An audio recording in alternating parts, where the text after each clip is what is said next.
across the spectrum of your life, both your relationships, your work life, your inner emotional life. Exercising self-control, delaying gratification, all have huge implications.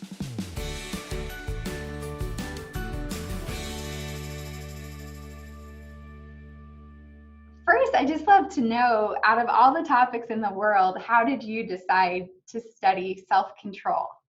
Yeah, good question. I wish I could say I just had an academic interest in the topic, but the truth is, this was an area of my life in which I realized I had room to grow.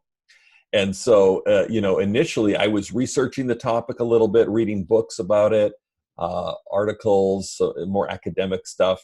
And I was really just doing it out of selfish motivations to learn more about willpower and self-control and habits so I could apply it to my own life. And I don't know, somewhere along the way, I was like, hey, this is some interesting stuff I'm finding, and maybe there's a book here. And so it kind of morphed into a book project. And my desire is that it can help other people as much as it's helped me.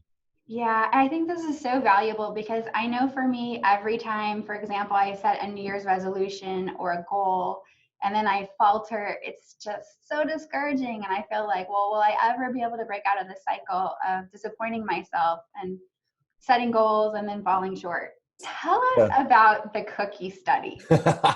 Yeah. So that was a study that caught my attention early on. This is going back 20 plus years to a landmark study that was done by Roy Bauermeister, a sociologist. And it really changed the whole conversation on the willpower self-control topic. So what they did, basically, they invited participants to come and try to solve a geometry puzzle. And they told them that they were testing their IQ, their intelligence, but that wasn't the truth. So what they did with one half of the group, they had them wait in a room where there were these freshly baked cookies, and they said, go ahead and eat the cookies. And most did. The second group, though, they introduced a twist. They said, there are those freshly baked cookies there. Please ignore them. They were like a class that made them do not eat the cookies. And then after, they too did the geometry puzzle. The fascinating thing is the ones that had to resist the cookies, that had to sit in this waiting room for, I don't know what it was, like 10 or 20 minutes, resisting these delicious, nice smelling cookies. When they went to do the puzzle, they lasted only a third as long as the people who were able to eat the cookies. Okay, so I know it's a little complicated, but basically the takeaway was they discovered that willpower, our ability to hold out against temptation, to do something difficult, is a finite resource, because they had used it up resisting the cookies, and then when it came time to do this difficult puzzle, their willpower reserves were dangerously low, and so they gave up more quickly. It makes intuitive sense, right? Because we've seen that in our own life. When we've done something difficult, then we tend to give up more quickly right after that. And it makes so much sense of what we were talking about, the New Year's resolutions, because I've had that same experience where I'm all psyched up for the new year to make all these big changes in my life, and I set these goals. And then, of course, like a week or two into the new year, they're all totally broken. But what we do is we come into the new year with this limited amount of willpower, and then we try to implement big behavioral changes in multiple core areas often of our life: diet, exercise, you name it, productivity. And you come in with this limited pool of willpower, and it gets depleted immediately. And then it's kind of a cruel irony, because setting too many goals, too big of goals, actually ensures that you won't make any of them. So that was helpful to understand right off the bat. So if we're spending any energy resisting cookies or doing something difficult, then we don't have it for other things. So are we destined to not be able to, make dietary changes or resist temptation? I mean, how does this work then if we have such a limited supply?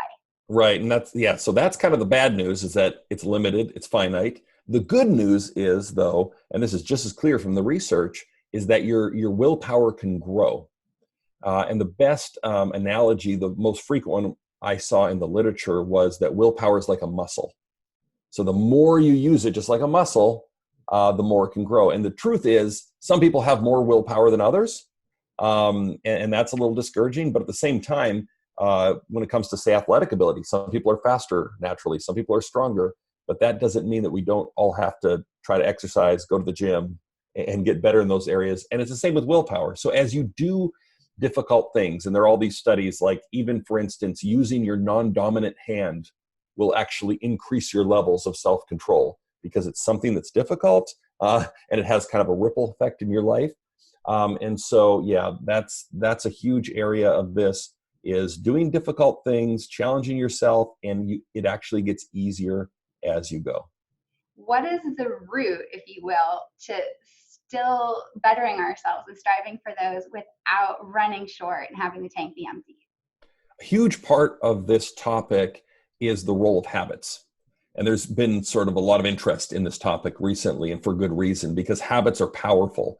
And the way habits relate to willpower was interesting to me, because willpower is something that you use when you're making an effort, and it's a conscious effort.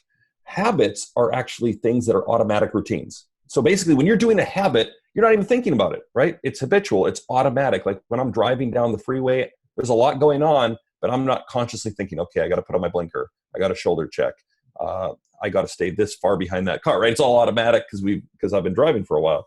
And the goal is then to implement healthy habits in your life that can sort of carry you, so you don't have to use that limited willpower every day. So, the person who gets up and runs 10 miles every morning, which is not me, by the way, but they're not sitting there, they're not sitting there psyching themselves up and going, okay, I got to do it. It's so hard, but I'm going to drag myself to do it.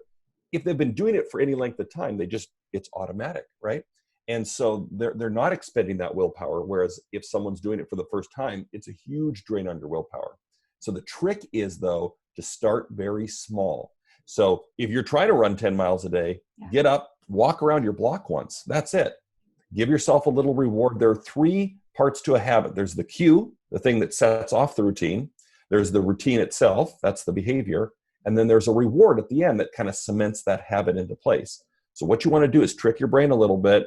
You maybe the cue, say, for running would be to see your shoes at the door. Then the routine is the run itself. And then maybe you give yourself a little piece of chocolate when you're done. Something to kind of reward yourself. And it seems silly, but the thing is, if you can persevere through that crucial window of about, the literature's mixed, 30 to 60 days, if you can do a behavior, then it sticks. It's easier. You're not using that willpower, and then you can build on it and start running more, start reading more, whatever that habit is, you can grow, and then you can move on to implement a new habit. So that's the best way to initiate behavior change, is instituting good habits in your life. What do you think is at stake for someone if they don't learn how to, number one, manage their finite source of willpower, and to build habits so that they don't drain it? Yeah, there's a ton at stake. And there was that famous experiment in the 1960s called the marshmallow test. And a lot of people probably have heard of that, but basically it was kind of a cruel test. They had these preschoolers that they'd put a marshmallow in front of and say, okay, you can eat the marshmallow, or if you wait 20 minutes, we'll give you 2. And they were trying to chart their ability to delay gratification.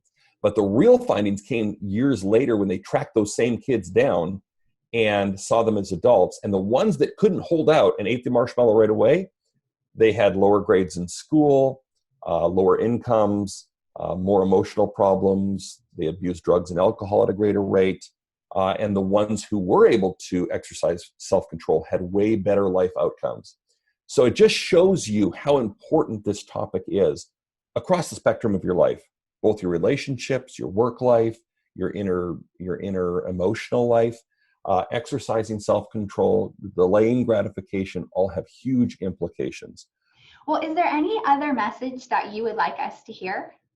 Yeah, the other thing I'd add to this is that it's not a solo sport, developing self-control and willpower. It really is something that you need others for. Part of what I did in this book was look at recovery programs for drug and alcohol addiction, and to see what they do, what their secret sauce is, because these are people, of course, for whom self-control has been basically obliterated, and getting it back is a matter of life and death.